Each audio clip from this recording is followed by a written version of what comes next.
Bon, quand on porte nos chaussures de laine, c'est tout à fait normal que la laine va rester étirée.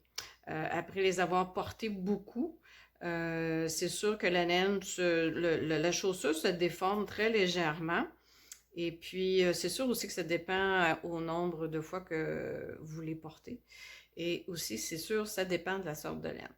Donc, dans ce cas-ci, c'est du Corriedale. Et puis, moi, mes bottes, ben, je les porte tout le temps. Je les porte vraiment tous les jours pour différentes choses. Je les mets pour aller travailler, je les mets pour aller faire mes commissions, je les mets pour aller prendre des grandes marches dans la forêt. Je les ai portées avec mes raquettes ou à marcher comme ça aussi dans la forêt. Il m'arrive aussi des fois que je m'échappe et que je vais faire un tour dans ma chèvrerie et dans mon poulailler avec ce que je ne devrais pas faire. Mais bon, des fois, je m'échappe. Alors, c'est ça. Donc, c'est quand même très facile à nettoyer. Si vous avez des saletés dessus, bon, j'ai déjà fait une vidéo ultérieurement pour montrer comment nettoyer.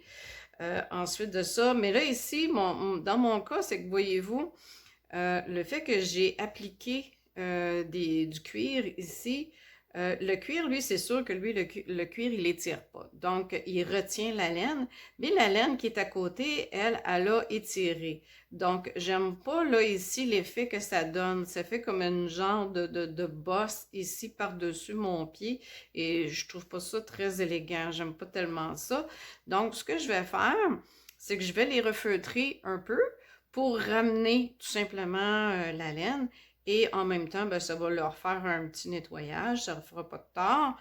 Et puis, donc c'est pour ça. Donc, la première étape, par contre, c'est que je vais aller nettoyer le plus possible, aller enlever la poussière, la cochonnerie de mes semelles de robert avant sous le robinet pour pas qu'il y ait là, des cochonneries de la poussière dans l'eau que je vais feutrer la laine parce qu'après ça, ça peut comme rentrer un peu dedans, surtout si vous avez beaucoup de sable et des choses comme ça.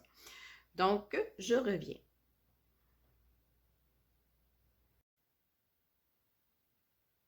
Bon.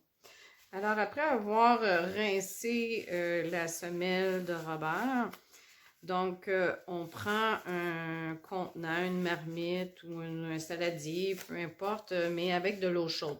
Le plus chaud que vous pouvez endurer vos mains. Il ne faut pas que ce soit trop chaud pour ne pas brûler la semelle de Robert, abîmer la semelle de Robert. Ni si, mettons, vous avez des garnitures quelconques. Mais quand même le plus chaud possible. Moi, j'ai toujours une mijoteuse que je n'utilise que pour ça. C'est une grosse mijoteuse et je n'utilise que pour le feutrage. Donc, je vais tremper, j'ai trempé ma bottine dans l'eau chaude. Et donc là, avec le savon, je vais venir le frotter avec le savon.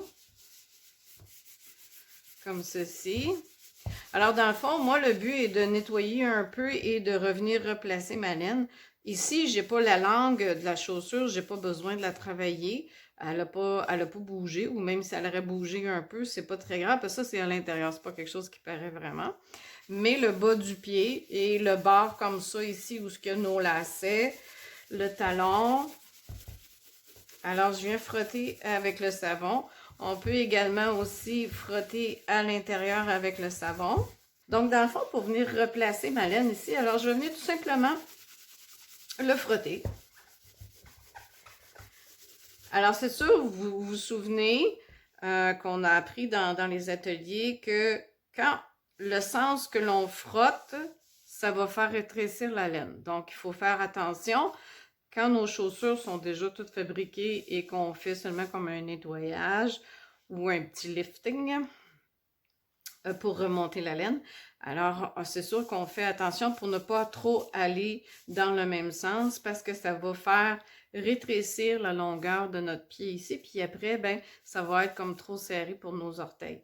Alors, dans le fond, je vais venir un petit peu dans tous les sens parce que mon but est de nettoyer ma laine et de surtout venir raffermir ici parce qu'elle avait comme un petit peu trop relâché à mon goût.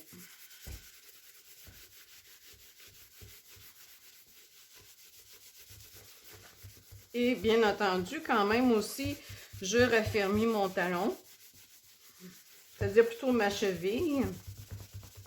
Parce que ça aussi, je trouve qu'avec le temps, ça relâche un peu.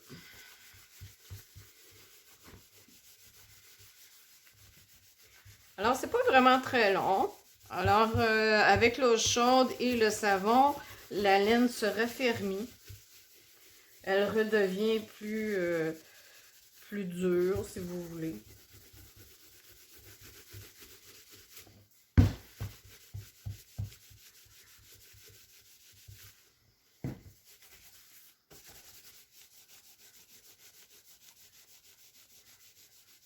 Et vous savez aussi que moi, dans mes ateliers, je vous explique tout le temps, je n'aime pas quand j'attache ma bottine, quand elle est lacée, j'aime pas que ça fasse un pli, j'aime pas que ça fasse des plis ou une bosse.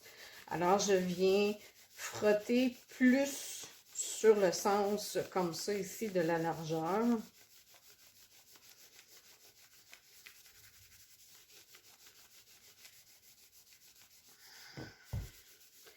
Et voilà, quand même, sans avoir rincé, vous pouvez voir que ma laine, elle s'est replacée.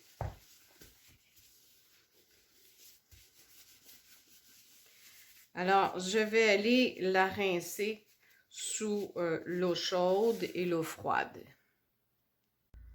Bon, donc j'ai rincé ma botte à l'eau chaude et ensuite à l'eau froide. L'eau chaude en premier parce que ça dilue plus facilement le savon, donc pour enlever tout le savon. Et à l'eau froide par la suite parce que ça raffermit la laine. Parce que vous allez remarquer que quand vous mettez la laine dans de l'eau chaude, la laine, le feutre devient mou. Et quand après on le met dans l'eau froide, eh bien la laine raffermie revient plus solide. Donc c'est ça. Donc je voulais vous montrer la différence. Si je le mets comme ça ici, alors vous vous souvenez qu'au début, j'en ai fait juste une en premier pour vraiment vous montrer la différence. Alors, si vous vous souvenez, au début, on avait comme une bosse ici qui s'est créée sur le dessus parce que la laine a relâché. Et maintenant, vous voyez quand même la différence. Voyez-vous, ma laine, elle est redevenue tout à fait lisse, tout à fait normale. Alors, voilà. Bon. Donc, là, c'est bien important quand on les fait sécher, vraiment à l'envers. Pourquoi? Parce que c'est sûr qu'il y a de l'eau qui s'est infiltrée entre l'épaisseur de laine au fond et la semelle de rebord. Donc, on ne veut pas avoir de l'eau qui reste là. Donc, c'est bien important de les mettre à l'envers. Si vous les mettez seulement que sur les côtés comme ça, c'est sûr que l'eau, oui, peut s'écouler, mais ça va prendre plus de temps et peut-être aussi que la laine à l'intérieur va rester quand même un peu humide. C'est sûr que moi, à la fin, si je vois, et pour des fois, pour aller un peu plus vite dans le processus, quand j'ai besoin d'avoir mes bottes pour les porter, c'est sûr qu'à l'intérieur, ça prend plus de temps à sécher que l'extérieur.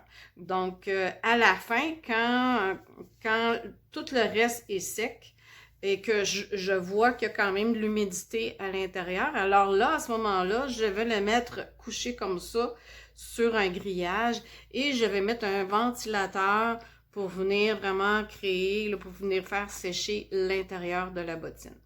Alors, mais en premier, il est bien important de les mettre à l'envers. Donc là, vous pouvez trouver ce que vous voulez. C'est pas nécessaire d'avoir des outils ben difficiles, là. Moi, j'ai tout simplement pris des fixures pour l'épaule. Alors, j'ai mis ça et j'ai pris un support de métal que j'ai plié et que je vais venir tout simplement insérer dans ma bottine. Et comme ça, je vais mettre sur le petit support à rideau. Alors, des fois, il faut les replacer pour trouver l'équilibre. Donc, c'est ça. Vous pouvez prendre un banc, tout simplement, ou une chaise que vous allez virer à l'envers si vous n'avez pas rien pour les faire sécher à l'envers. Et puis, insérer tout simplement la patte du banc à l'intérieur de la botte. Ça va faire la même chose. En autant que vous pouvez mettre aussi quand même un récipient en dessous, parce que c'est sûr que quand j'ai rincé la botte, je n'ai pas essoré parce que donc c'est bien important d'avoir un récipient parce qu'il va y avoir beaucoup d'eau qui va s'accumuler.